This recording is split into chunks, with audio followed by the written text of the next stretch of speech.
Hey folks, Dr. Mike Israel here for Renaissance Periodization, Hypertrophy Made Simple video number 14, Preventing and Managing Injuries. If you want more detail on these kinds of matters, check out the Clinical Athlete Instagram, website, Facebook, and YouTube. That's all the highest quality of information on this topic.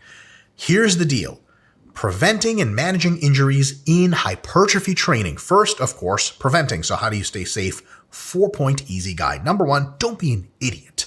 Okay, warm up, keep your technique clean. Don't do stupid stuff like challenging yourself with double the weight or double the reps. That's how you get hurt. So if you think it's dumb, don't do it. Next, ramp up your volumes and your loads slowly, which means what? At most, week to week at 2 to 3 sets per session. If you did 6 sets of leg press last time, don't do 10 sets this time. Do at most 9 sets at most, and usually it's even less than that, or usually 1 to 2 sets, even if you're feeling super, super good about it in the last week. No more load addition than reduces the reps in reserve by 1. So basically, if you do 500 pounds in 1 week, don't do like 600 pounds in the next week. Do 510 pounds, something small. Don't slap on extra 45s for no damn reason. That's a really great way to get hurt. Next, don't train with overlapping soreness. If your chest is still sore, don't train your chest hard. Yeah, it's okay to do it once or twice. If you chronically train when you're sore, you're literally training in a debilitated, pre-injured state, and going over the line and accumulating too much damage and actually getting an injury is super, super easy at that point. Point number 3, pay attention. This one is probably the least difficult. If a technique hurts your joints more and more with every rep in a set, stop. Give it some thought, reevaluate, alter the technique, alter something, consider a different exercise so that you don't end up really making it worse. So some people just ignore the stuff. You do squats and you're like, oh, it hurts my knees, but whatever, I'm hardcore. And then after 5 sets, you're like, I can't walk. Well, that's a bad deal. You should have cut that off much earlier and reevaluated. Sometimes just changing your foot position, changing the way you're sitting can solve all of those problems, or just warming up a little bit more. Last one, number 4, deload like you're damn well supposed to. That means do not skip the deload or cut it short. Everyone thinks they're a tough guy and skipping the deloads. I'll tell you who skips the deloads more than everyone else. People that don't train hard enough. If you really did a final peak week of accumulation like you're supposed to according to scientific training, you're going to be garbage and you're going to think, thank God for this deload week. And if you're not thanking God for the deload week, then you're just not training hard enough. Plain and simple. Train hard when it's time, deload when it's time. It's the same easy analogy is the people that look forward to weekends and vacations the most and really can relax are the ones that work the hardest. If you're itchy on your weekend, you need to work harder during the work week. Same idea. And next, don't add work during your deload because you're itchy to train. Some people say, I'm deloading, but let's do a couple extra pump reps of flies. Don't do that. Save yourself. Let all the structures heal so that everything's super fully healed when you start training another mesocycle super, super hard. Now, let's say you do get hurt. All these things, maybe you did them well, maybe you didn't. Injuries still happen anyway every now and again.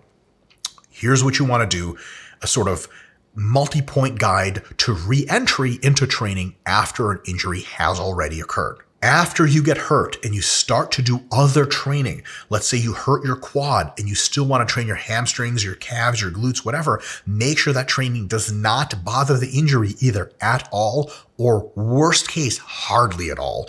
And especially if it bothers it hardly at all, each week it should bother it less.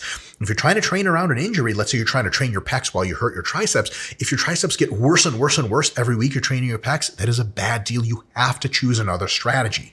Now, for the injured area itself, we have a 6-point super easy guide how to return back to normal training. It takes some patience. It's going to take weeks, maybe even months, but the good news is you'll be growing most of that time, super low injury risk, and eventually you'll have years and years of great training. I've had tons of injuries, and every single muscle that I've ever injured is now bigger than it ever was before the injury because I did more things right, not all of them. Luckily, you can have some wisdom from my failures. Here we go. Number 1, see a medical professional for your injury and do all the stuff they tell you to do. Surgery if you have to, rehab, time away. Follow their lead. Make sure that you're taking them seriously. Do all the rehab, all that stuff when they have cleared you for physical activity. You do not go and start training super hard right away. You start with sets of 20 to 30 reps that are 5 to 10 reps in reserve. Very easy, not close to failure, and you work on your range of motion. If you hurt your bicep, it's sets of 20 to 30 reps, and eventually you get to stretching it more, and then when you are pain-free in the normal range of motion, and only then, you still do sets of 20 to 30 reps, but now you start to close the gap and go 3 RIR to 0 RIR, pushing close to failure and to failure, still in the 20-30 rep range, okay? Because we want to keep the loading low so that the connective tissues that were broken have a chance to reconstitute themselves. Heavy training would prevent that. Now, once you're training hard again, the next thing you do is you start to cycle up in volume. You don't make the weights heavier yet. You just add a set here and there as you're able to recover and start working from minimum effective volume to maximum recoverable. Once you're doing that for at least about a mesocycle in the 20 to 30 rep range, then point number 5, you slowly start to add load in some of those sessions that you're doing and get in the 10 to 20 range. Now you're training heavier, really, really good. You don't just jump from using your 30 rep max to using your 10 rep max. That's insane. Easy in 10 pounds a week, something like that. No big crazy deal. At some point, you're going to keep adding load past the 10 to 20 rep range, and you're going to get in the 5 to 10 rep range. Now, what are you doing? Full range of motion, normal training volumes, the 5 to 30 rep range, and you're back to normal training, and everything's super good. If you're impatient with this process, you will get rehurt and rehurt and rehurt and possibly never get jacked, which is the worst thing that could ever happen to anyone. But if you do actually successfully employ this, you're patient, you'll grow most of the time after the rehab is over. Plus, the rehab will give other parts of that muscle and joint time to recuperate. You'll actually give yourself a long-term boost.